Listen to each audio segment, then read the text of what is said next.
Buenas noches, bienvenidos de nuevo a este programa que en esta nueva temporada vamos a dedicar estos primeros días, estos primeros programas, a trabajar a 10 directores, a 10 grandes genios del mundo del séptimo arte que todavía no hemos tenido oportunidad de ver. Y lo haremos analizando buena parte de su obra, aunque centrándonos en alguna de sus películas más emblemáticas. Hoy es el caso con uno de los grandes genios del séptimo arte, que al mismo tiempo es uno de los grandes personajes o personas de la historia de la humanidad, Charles Chaplin.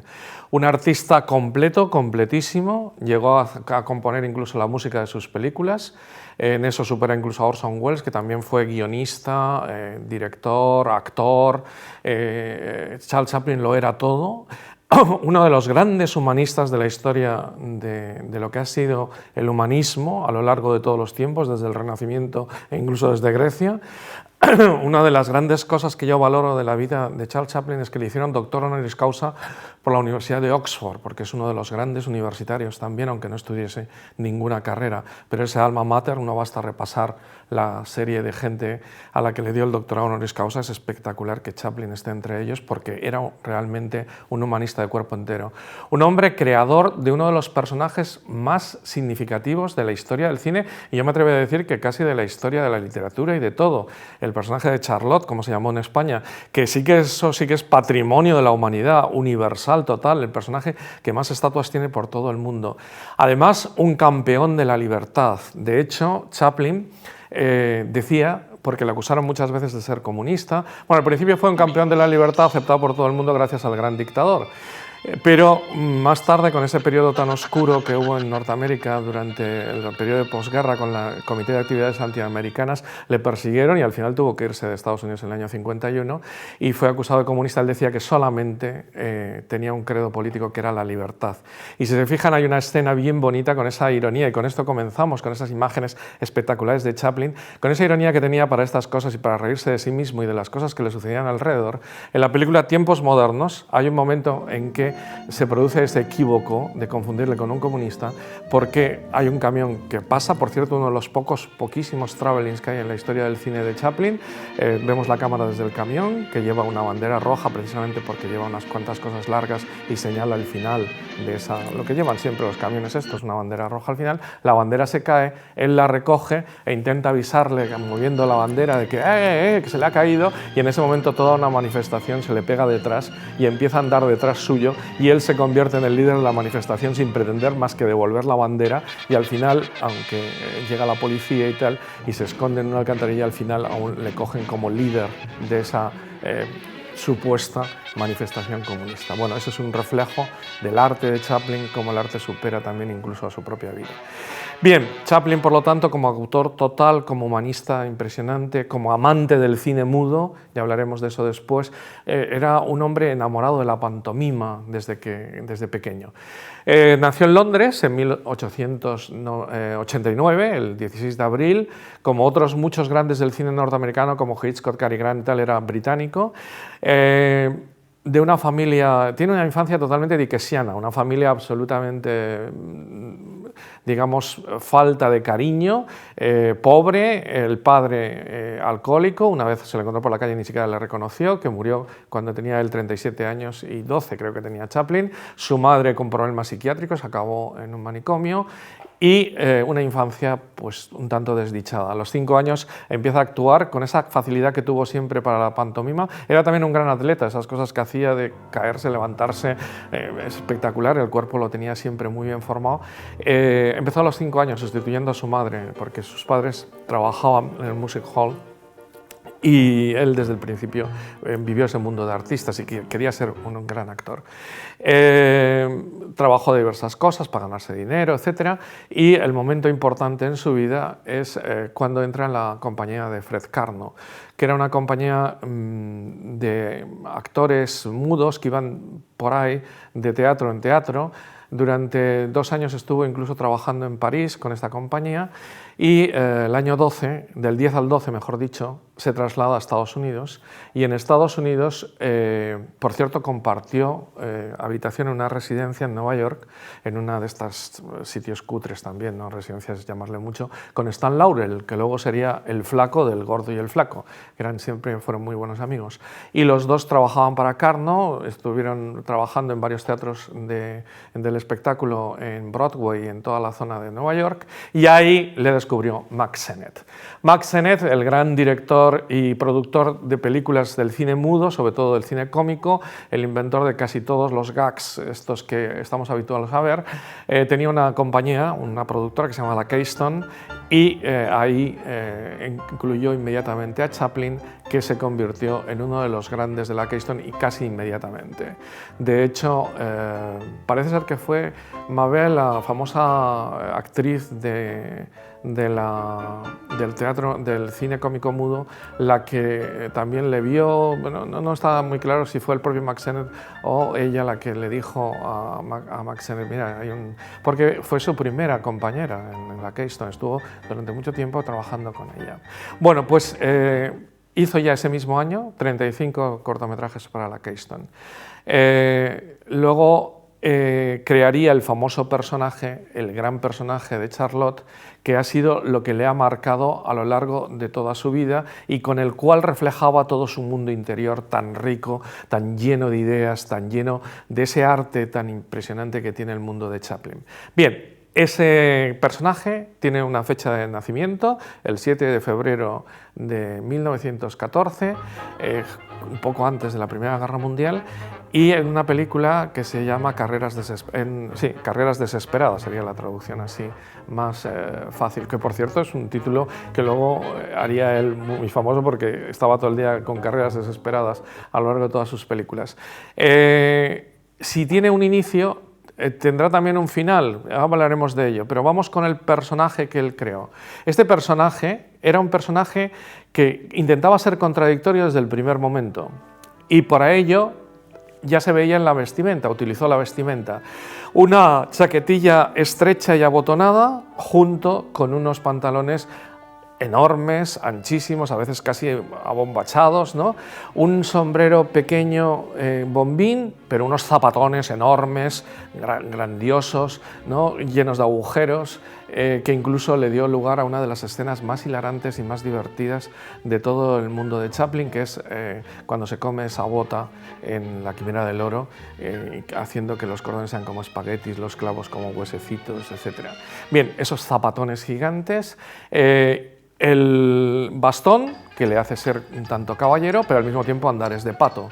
Y para terminar, ese famoso bigote rectangular, casi cuadrado, que Hitler le copió, que lo cogió muchos años después y que, por cierto, dijo que se acordará de haberme robado el bigote es una de las anécdotas que se cuenta para el gran dictador, que le sirvió para imitarle fenomenalmente bien. Y ese bigote que le hacía ser un poco más mayor, pero al mismo tiempo no le quitaba expresividad a la cara, de tal manera que podía hacer toda esa cantidad de muecas de la pantomima que dominaba con todos los músculos de la faz. Bien, ese personaje es un personaje lleno de dignidad, aunque sea un personaje que no está dentro de la sociedad establecida. Siempre es un inadaptado, pero un inadaptado sentimental, buena gente, tremendamente libre, pero al mismo tiempo digno. Basta ver cómo en la película que más citaré hoy, que es Luces de la ciudad, cómo se quita, aunque sea un pedacito de guante, ¿no? Solo un pedacito de guante, es capaz de, una de las escenas más dignas que tiene la película, que es que antes de sentarse al lado del río en ese banco donde está el millonario a punto de suicidarse, limpia con el pañuelo el banco, porque aunque ahí se sienta un vagabundo, él es un vagabundo con dignidad. Este fue el nombre, porque no tiene nombre, es otra de las características de este personaje, no tiene nombre porque es un personaje universal y habitualmente solamente se le llamaba en inglés The Tramp, el vagabundo. Los alemanes, que siempre conservan todo muy bien, le llamaron así en alemán el vagabundo, pero en Francia se le cambió por Charlotte y todos los países de habla de lenguas románicas, incluida Italia y Rumanía, España entre ellos, le empezamos a llamar Charlotte. No así en Hispanoamérica, incluso en Iberoamérica, porque Brasil también le llamó así, Carlitos. En Iberoamérica se llamaba Carlitos. Bien, pues este personaje que no tiene nombre, que es atemporal, ¿no? Aunque esté dentro de la Gran Depresión habitualmente, dentro del mundo de Norteamérica en ese momento, y sobre todo que no se sabe de dónde es, de dónde viene, es un personaje que tampoco tiene idioma, y de ahí la universalidad, de tal manera que al ser mudo, al no hablar nunca, provoca ese tema fundamental, absolutamente importantísimo en el personaje, que es que solo se expresa con el cuerpo, con los gestos, con lo que hace, y eso lo hace todavía más universal, que lo puede entender desde un japonés a un brasileño, que eso fue lo que ocurrió de hecho.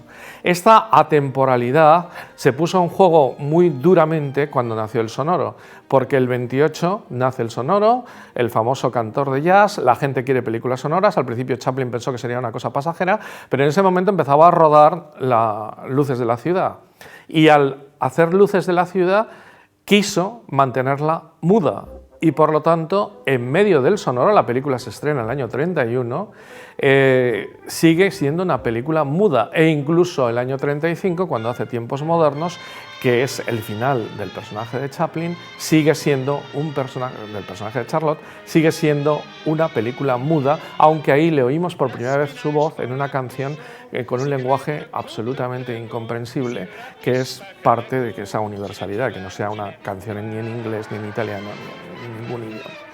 Esa universalidad se vio ya postergada un poquillo hasta el año 35, la vida de Charlotte, pero hubo un momento en que hubo que terminar con ella, porque realmente ya estábamos metidos en el mundo del sonoro, y aunque Chaplin se resistió un montón, al final termina con el personaje. Y curiosamente, el final de Charlotte es un final lleno de esperanza. Ya hablaremos después de la mujer chapliniana, pero es la única vez que se queda con la chica, y la única vez que, unido a Paulette Goddard, unidos del brazo, se marchan hacia el fondo de la pantalla y termina, digamos, la vida de Charlotte hacia el fondo de la pantalla, totalmente yendo hacia un camino de esperanza y un camino que probablemente le lleve a la felicidad.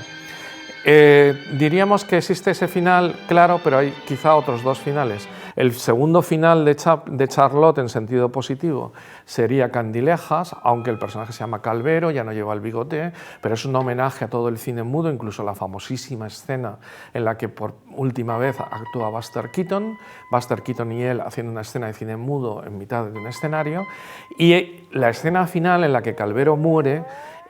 La película va de un Pigmalión, de que consigue hacer, como en la en la obra de teatro de Bernard Shaw o en la película, o en la propia película My Fair Lady, el doctor Dolittle lo que consigue hacer de la chica, de Eliza, es una chica maravillosa, a su imagen y semejanza un tanto, de ahí la comparación con Pigmalión, pero él, al final de su vida, lo que hace Calvero es transmitirle todo y conseguir que vuelva a ser una gran actriz esta chica, y él muere entre candilejas, de ahí el título tan bonito, viendo cómo ella baila y cómo todo el arte que él ha transmitido a lo largo de tantas películas, tantos y tantos años, se mantendrá a través de esa chica.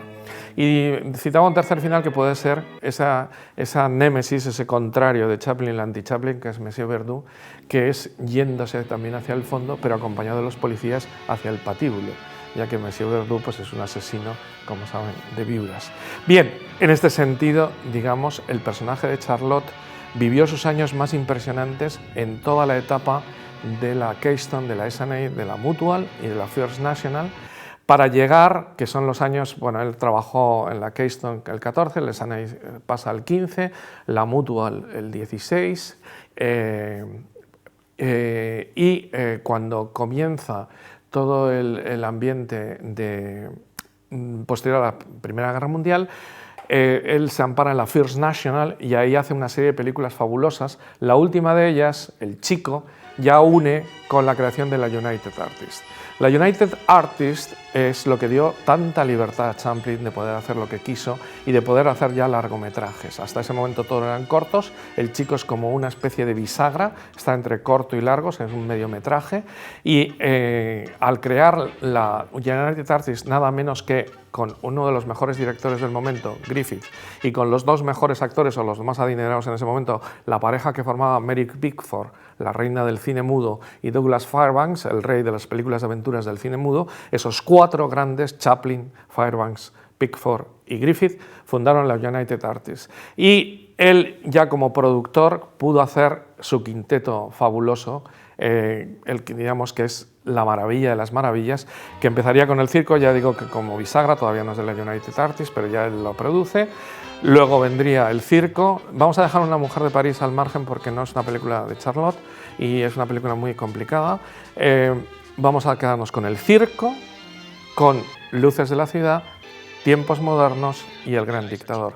Ese quinteto es el que, porque de alguna manera también resucita el personaje de Charlotte en El gran dictador, aunque habla, aunque dice muchas cosas. Por cierto, cuando se pone a hablar, lo mismo que en Candilejas, hay que coger papel y lápiz y anotar, porque es espectacular las cosas que dice, tanto en Candilejas como las que dice El gran dictador. Pero esa especie de, o no especie, ese barbero judío protagonista del gran dictador, es también un remedo del personaje Charlotte en sus andares, en su manera de vestir, en su manera de actuar. Y si no, fíjense que incluso tiene una escena totalmente muda, pero empleando la música, que es la escena del afeitado célebre de este cliente con las famosas danzas húngaras, mientras está afeitando al ritmo de es una escena, un gag totalmente mudo, aunque emplee el sonoro como la música, ¿no? Bien, pues a partir de ahí comenzarán los problemas mientras rueda Candilejas.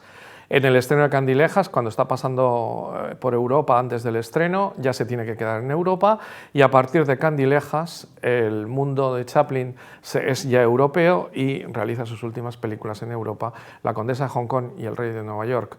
Antes había hecho Monsieur Verdoux, que lo he sacado del quinteto, el año 47, porque es una película distinta. Bien, pues esta es toda la producción de Chaplin. Por cierto, es curiosísimo porque Candilejas no se estrenó en el Condado de Los Ángeles hasta el año 72. Y cuando recibió Chaplin el Oscar a la mejor banda sonora por Candilejas, banda sonora preciosa, preciosísima, inspirada en el concierto para piano y orquesta número 1 de Tchaikovsky. Algunos hablan de que tiene algunas notas plagiadas y tal, pero es una música fabulosa. Le dieron el año 72 porque el Oscar lo que dice es que los Oscars son para películas estrenadas en ese año en el Condado de Los Ángeles.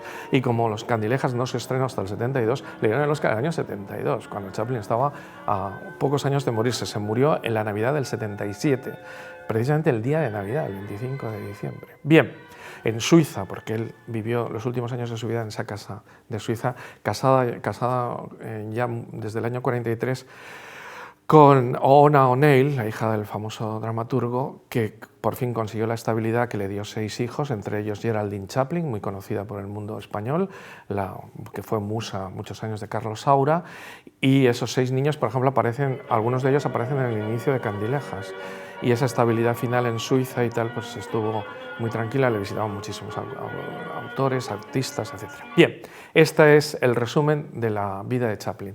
Vamos a centrarnos ahora en una película que es Luces de la ciudad. Aunque el binomio Luces de la ciudad, Tiempos modernos, es un binomio extraordinario que va muy unido, tremendamente unido, es un canto a la libertad, pero queda más evidente y obvio en Tiempos modernos. Hay que decir que a mí me gusta mucho más y me parece la mejor película de Chaplin, Luces de la ciudad.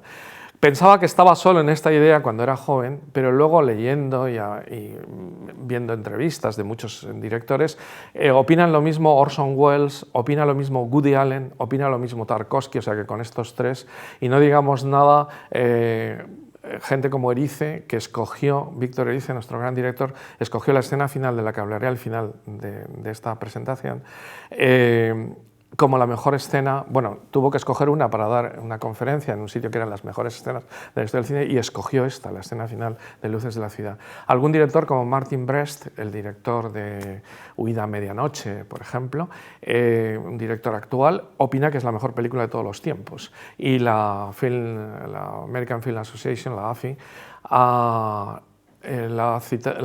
hecho una lista de las 10 mejores westerns, los 10 mejores películas de policías, etc. Y en las 10 mejores comedias dramáticas está la primera también. Ahora empieza a aparecer en todas las listas, pero en la época en que yo era joven siempre aparecía La Quimera del Oro por delante, incluso en el famoso monográfico de Garci, aparece ahí, votado por un montón de gente, de Nickelodeon, aparecía siempre Tiempos modernos por delante y a veces El gran dictador. Bien, pues dicho esto, Vamos con Luces de la ciudad, que me parece una de las películas más emblemáticas de Chaplin en todos los sentidos, porque consigue esa mezcla entre drama y comedia.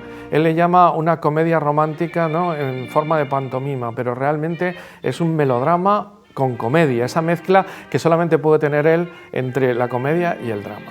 Porque vamos a centrarnos en esa escena en la cual se produce el encuentro entre ambos personajes. Y recordemos que Luces de la ciudad es sencillamente un vagabundo que se encuentra con una ciega que le confunde con un millonario y que le ayuda a la ciega a poder al final llegar a tener una operación y curarse de la ceguera, aunque él acabe en la cárcel por conseguirle el dinero. Bien, ese enamoramiento, ese primer encuentro entre ambos, ella no le ve y suena la puerta, porque él cruza para no encontrarse con un policía, muy típico de Chaplin, cruza entre los coches, entonces cruza por dentro del coche, cierra la puerta y la violetera le intenta vender una violeta. En ese momento, cuando hace todo eso, nos va ganando ese sentimiento tan profundo que tiene para sentirnos enamorados, que nos transmite Chaplin. Él se queda embelesado, al final acepta el asunto, le da la moneda, como la puerta se vuelve a cerrar y la ciega lo oye, él piensa que no le devuelve el cambio e intenta irse, pero se sienta a observarla con entusiasmo, así sentado, embelesado, con esa sonrisa idiota de los contemplativos, de la gente que sabe mirar y que sabe contemplar. Y en ese momento ella, que va a cambiar el agua, hace así con el agua, digamos, le enjuaga la maceta y se la tira a la cara. Ahí nos reímos, estamos embelesados y nos reímos, ¿no? Esa mezcla entre las dos cosas, entre lo que es propiamente el drama y lo que es la comedia. Bueno, pues ya que he citado esta primera escena, hay otra cosa importantísima en Luces de la ciudad, que es la mezcla que hace él del sonoro. Porque ya he dicho que es una película muda, pero es una película muda que incluye la música, así como antes las músicas se tocaban en el teatro mientras se proyectaba la película, aquí la incluye dentro. Pero entonces eso le permite que, al tener banda sonora, meter unos efectos riéndose del cine sonoro, que hay dos momentos en los que se oye perfectamente un sonido, pero no son voces. Son cuando inicia la película con los discursos, en los cuales va haciendo la imitación de los discursos con unos sonidos absolutamente magistrales y divertidísimos, o por ejemplo cuando se traga el silbato, y hay toda una escena preciosa y maravillosa del silbato tragado y cómo va sonando, ¿no?, a lo largo del texto. Y al revés, cuando tendríamos que escuchar el sonido, nos lo quita. El equívoco de la violetera viene precisamente de una puerta que se cierra y el ruido de esa puerta, pero ese ruido no lo oímos, ni lo oye nadie en el teatro, ni lo oye nadie en la película, ni lo oye nadie. Solamente ella, y con lo cual está diciendo que incluso el sonido puede ser imitado mejor por el cine mudo que el propio sonido. Bien, esto lo hará en muchísimas de sus películas y es una maravilla ver cómo en las películas que vienen a continuación, como es el propio Tiempos modernos. Bien.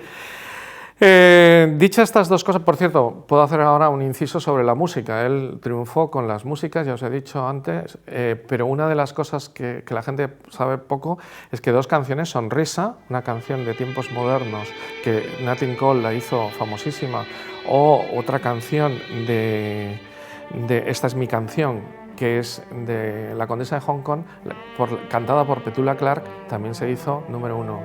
Él ganó el Oscar y ganó muchos premios por la música de Candilejas y por algunas otras anteriores. Bien, cerramos porque es que es el único director de cine que además era compositor de sus propias bandas sonoras. Vamos con una cuestión fundamental en Chaplin que he anunciado antes, la mujer chapliniana. La mujer de Chaplin, las mujeres que Charlotte ayuda, siempre son mujeres desvalidas, jóvenes, tremendamente frágiles, muy guapas, desvalidas, que él ayuda a alcanzar la felicidad. Y deja todo, porque es un enamorado, un romántico, por ellas para que consigan la felicidad. En ese caso el circo es emblemático. Recordarán que intenta que se case, que sea con su novio, que se quieran y tal, y él se queda al final despidiendo el circo con esa famosa escena en la que se queda solo con la imagen del círculo, donde ha estado antes todo el entramado del circo, la lona y todo, ahí en esa estructura, que solamente queda la marca sobre la arena, se queda solo, ¿no? Eso es típico de Chaplin. Bien, y siempre, siempre la chica necesita ayuda. Y por lo tanto, el papel que hace aquí Virginia Cheryl, la ciega, es realmente el papel típico de las chicas de Chaplin. Bien, pero eso, cuando se despide del personaje, cuando termina con él en tiempos modernos, lo cambia radicalmente. Y Paulette Goddard, que es una chica también guapísima, pero no es una chica frágil, al revés, es una ladronzuela súper avispada, que se mueve de aquí para allá con gran facilidad, que es capaz de hacer cantidad de cosas y que es incluso muy mañosa, ¿no? En ese famoso sueño, porque el mundo también de Chaplin está lleno a veces de sueños, en el que se ve idílicamente con ella casados y en una casa y tal, es una preciosidad, pero al mismo tiempo es una preciosidad ver cómo ese intento de inicio de sueño de vida en común se hace en una chabolilla y en mitad de la nada, con un laguillo ahí mínimo, un charco, ¿no? Bien, Paulette Goddard fue su tercera mujer, estuvieron casados desde ese momento hasta el 43, hasta la mitad de la Segunda Guerra Mundial, que se divorciaron y era una actriz de primerísimo nivel al margen de Chaplin, así como Virginia Cheryl no triunfó mucho después, Paulette Goddard sí. Y como digo, hay un famoso amigo mío que decía que lo único que, un crítico de cine, que lo que más envidiaba a Chaplin era Paulette Goddard, porque efectivamente era una actriz de primer nivel y muy guapa. Bueno, pues esa mujer que necesita siempre ayuda y tal, da pie a escenas de amor alucinantes. Toda la película Luces de la ciudad es un intento de hacer todo por ella, incluido el boxeo. Todo lo hace por conseguir dinero para ella, incluso ser amigo del millonario. Pero la escena para mí más increíble de lo que es el amor y al mismo tiempo con comicidad, la unión de lo sublime con lo cómico es la escena en la cual se deja romper o digamos terminar con su ropa interior por su enamorada, porque le da una madeja para que la coja y en vez de coger la madeja de la lana coge un pedacito de hilo que le sale a él de la ropa interior. Y cómo le ayuda a él para que ella no se entere que se está equivocando a deshacer toda su ropa interior, que quede hecha solamente una madeja al final, es una de las escenas más increíbles del cine de Chaplin, como lo es dramáticamente esa búsqueda del niño, porque también ese amor, ese enamoramiento y tal se manifiesta en ese hijo que ha encontrado desde que era bebé en una calle allá totalmente abandonado, que por cierto muy típico de Chaplin, intenta deshacerse de él, pero al final se encariña y acaba teniéndolo en casa.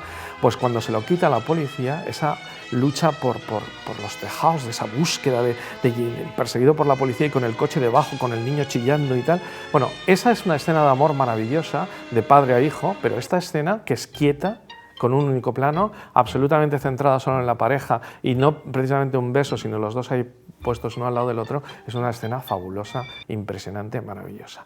Bien, el amor por las mujeres y ese dejarse todo por la mujer también lleva a un amor por la belleza, por el arte, por las cuestiones que realmente refleja también la mujer. Y en esta película está una de las escenas más emblemáticas de todo eso. El vagabundo, todavía con esa dignidad que tiene a lo largo de toda la película, ya veremos que la escena final ya está un poco deshecho, esa dignidad espectacular se encuentra con una estatua tipo Venus de Milo, una estatua de una mujer desnuda en un escaparate, y empieza a contemplarlo como un conocedor, ¿no? Un auténtico crítico de arte, al mismo tiempo que le da una cierta vergüenza porque la estatua está desnuda. Y entonces primero la mira, luego no la mira, luego va hacia adelante, va hacia atrás, la va contemplando, y en ese momento se produce el gag cómico que siempre mezcla cuando está en un momento sublime, que es esa especie de puertecilla o de ascensorcillo que hay, que sale un obrero, se va a caer, no se va a caer, y al final sale un obrero más alto que él, etc. Bien, todo eso refleja su gran amor por el arte. Por cierto, tuvo cantidad de amigos artistas, tiene fotos con todo el mundo, y no solo con artistas, Einstein, perdón, me equivoco con Einstein, el famoso director de cine. Einstein, el célebre físico, fue uno de los que acudió al inicio al estreno de Luces de la ciudad y lloró un montón. De hecho, Chaplin comentó, no sabía que Einstein tuviese tanto corazón. Y Churchill Winston Churchill fue a ver el rodaje cuando estaba en Estados Unidos, etcétera. O sea, por cierto, la película fue la primera película en estrenarse en el centro de Los Ángeles, no en Hollywood, donde siempre se estrenaban, en el centro de Los Ángeles, luces de la ciudad, y tuvo un éxito extraordinario, pese a ser una película muda, como decía. Bueno, siguiendo con esta idea que estábamos diciendo, hay otra cuestión importantísima en la película, que es el papel que tienen todo lo que digamos que sean los malentendidos, por decir una palabra así. Si se dan cuenta, la ciega le confunde con un millonario, y eso es lo que él mantiene a lo largo, la ficción que mantiene a lo largo de toda la película. Y digamos que le hace caso porque cree que es millonario. El millonario, sin embargo, le hace caso porque está borracho. Y cuando está borracho, alguien ha querido ver también aquí una imagen de su padre, ¿no? de su infancia. Cuando está borracho es cuando le reconoce. Cuando está sobrio existe esa diferencia social y le desprecia. Ahí está siempre el personaje del mayordomo entre medias, que siempre está sobrio y por lo tanto le desprecia siempre. Pero cuando está borracho, siempre está por él, ¿no? Desde ese intento de suicidio, que tiene también ese momento cómico de que le cae la piedra en la que creían, en la que se iba a tirar sobre el pie, etc. Este papel lo hace Harry Myers de maravilla, es una pasada impresionante este actor, lo bien que hace ese papel, y otros muchos secundarios que actuaron a lo largo del tiempo con Chaplin. No he podido citar a Edna Purviance, la celebérrima actriz que es la gran compañera suya en los primeros años de los cortometrajes de Charlotte. Edna Purviance, aunque tenía unos problemas de bebida notables y a veces llegaba al plató un poco bebidilla, fue una gran persona en la vida de Chaplin. Pues todo esto que estamos diciendo está narrado, porque no olvidemos que se trata de un arte, el arte cinematográfico, por uno de los más grandes artistas de la cámara. Pero su sencillez es tan grande que apenas nos molesta, porque lo que hace Chaplin en sus guiones es crear como unas cuantas escenas, ¿no?, cerradas en sí mismas, que van construyendo la historia, pero que cada una de ellas es observada como un plató de francés de estos, o como lo que se llama un retablo medieval, ¿no?, o como la comedia del arte, o como filmarían en aquel entonces las películas musicales, dejando que la coreografía se manifieste sin que la cámara moleste. Luego habrá películas musicales más tardías en las cuales ya la cámara se implicará mucho más. Pero lo que se trata es de que se exprese la gente perfectamente ahí, los actores, la pantomima, lo que sucede, sin que la cámara se ponga ni oblicua, ni haga travelings, ni haga movimientos de cámara espectaculares, ni haya un montaje, y estamos en la época del gran montaje.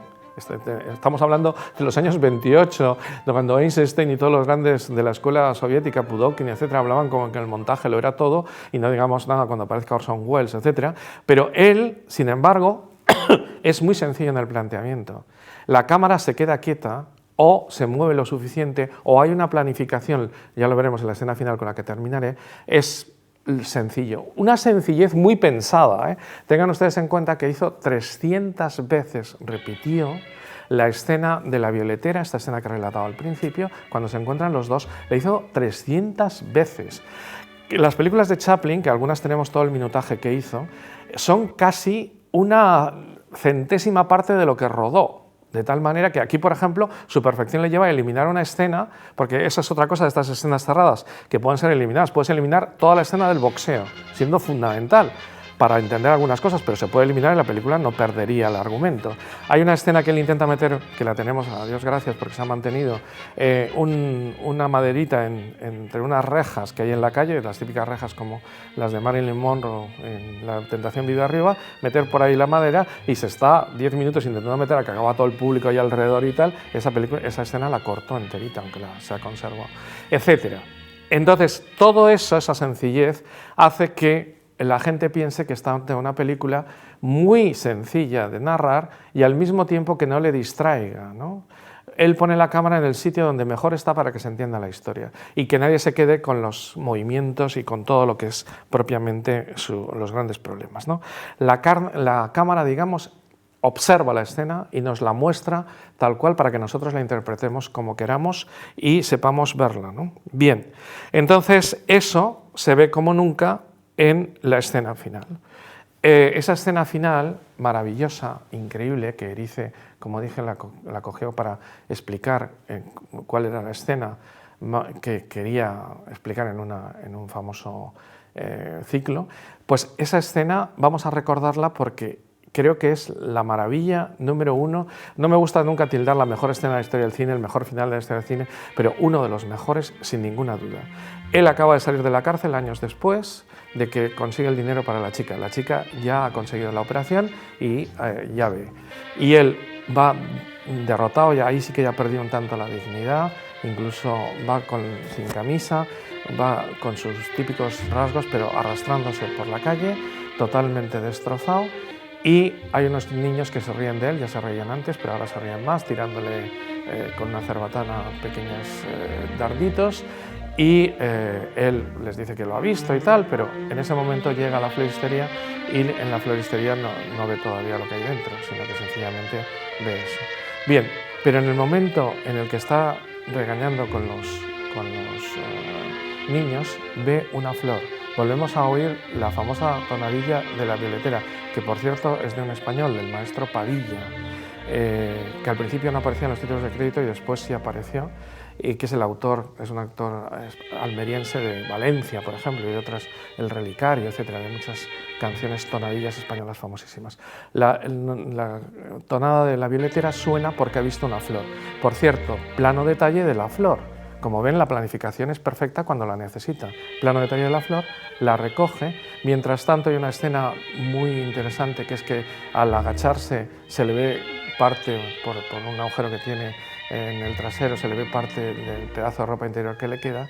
Los otros se lo arrancan, los niños, y él lo dobla y lo utiliza como pañuelo ante la risa total de, ahora sí, la ciega que lo está viendo desde la antigua ciega, desde el cristal, desde el escaparate de su tienda. Y en ese momento Chaplin se da cuenta de que es ella. Y al darse cuenta de que es ella, se le queda mirado embobado, con esa mirada que os decía, con esa sonrisa embobada, y ella se ríe de él y le dice a su amiga que está allí, parece que ha hecho una conquista. Y como le ve que la flor se le va cayendo pétalo a pétalo, un símbolo muy bonito también, fíjate qué detalles, ¿no? Un símbolo de ese amor que realmente no existe y que la otra se está riendo de él, se van cayendo los pétalos, como ve eso, le ofrece una flor. Parece que no quiere la flor porque le está mirando tan claramente que lo que hace ella es ofrecerle también una moneda. Y en estas, que él se da cuenta de que debe desaparecer porque si no la chica va a reconocerle, lo que hace es, se va huyendo, pero ella sale de la tienda y le ofrece la flor y la moneda. Y antes no se puede resistir, va y le recoge la flor. Solo la flor, pero cuando se va a intentar ir con la flor, ella se la acerca, se la balanza y le pone la moneda en la mano. Y en ese momento, al ponerle la moneda en la mano, toca la mano y se da cuenta, con sus ojos anteriores de ciega, de que esa es la mano del millonario, entre comillas, del hombre que le ayudó tanto. Y cuando se da cuenta de eso, cambia su rostro y él, con una sonrisa, dice, ahora puedes ver. Ah, no, ella dice primero, tú, y él le dice, ahora puedes ver. Y la última frase de la película, que aparece en letras, aunque no lo oigamos nunca, es, sí, ahora puedo ver. Ese ahora puedo ver, cuántas veces lo he empleado en clases universitarias, como la idea fundamental de los ojos del artista y los ojos del universitario. De ahí que pese a los grandes premios, los Óscares honoríficos del 28 y del 72, cuando Hollywood intentó darle, que le hayan hecho caballero de la Orden Británica, en fin, todo lo que sea, lo fundamental no son esos galardones, ni siquiera el doctorado honoris causa de Oxford, o que le nominaron para el Premio Nobel de la Paz después del gran dictador, precisamente los franceses, ¿no? En el año 46. Bueno, pues todo eso queda en nada ante el artista universal que nos abre los ojos en la última escena de una película magistral desde todos los puntos de vista. Y eso que ha obviado todas las grandes escenas de tiempos modernos o del gran dictador conocidas por todo el mundo. Esta película es un canto a la libertad total, pero claro, cuando se habla de libertad, pues hay que la libertad ante el maquinismo de las dos célebres escenas de las máquinas, ¿no? Cuando se lo traga por dentro la máquina de tiempos modernos y cuando le sientan en una silla parecida a esta que estoy yo ahora, en la cual la máquina esta le va machacando, ¿no? Porque hay que evitar el tiempo incluso de la comida, y se ha inventado una máquina para los obreros que vaya más rápido y coman rápido y no pierdan tiempo en la cadena de producción, que al final acaba enloqueciendo y acaba haciendo hasta en las famosas escenas de los botones, ¿no? De una señora que con los dos alicates le da así como si fueran las tuercas de su máquina. Y la otra grandísima escena de tiempos modernos y del gran dictador, que son todas las que tienen que hablar con la libertad, no digamos nada, la escena final del gran dictador dando ese gran discurso, hablando a todos los pueblos de la tierra, imitando a Hitler siendo un judío, hablando de que él no quiere todo aquello, sino que quiere es la libertad. Un canto a la libertad, un canto al humanismo. No me ha dado tiempo de hablar de todo lo que significa las humanidades y el humanismo en Chaplin. Un canto a la mujer, un canto al arte, a la belleza, un canto a la dignidad de la persona más humilde, por muy adaptado que sea, como ese gran personaje suyo que es Carlitos de Trump, el vagabundo que ha llenado tantos y tantas estatuas del mundo entero. Tengo recogidas, creo que son 50 estatuas, ya no recuerdo si 48 o 50, de todo el mundo, desde Kuala Lumpur hasta Barcelona, de la cantidad de estatuas dedicadas a Chaplin en todo el mundo, al personaje, a Charlotte, ¿no?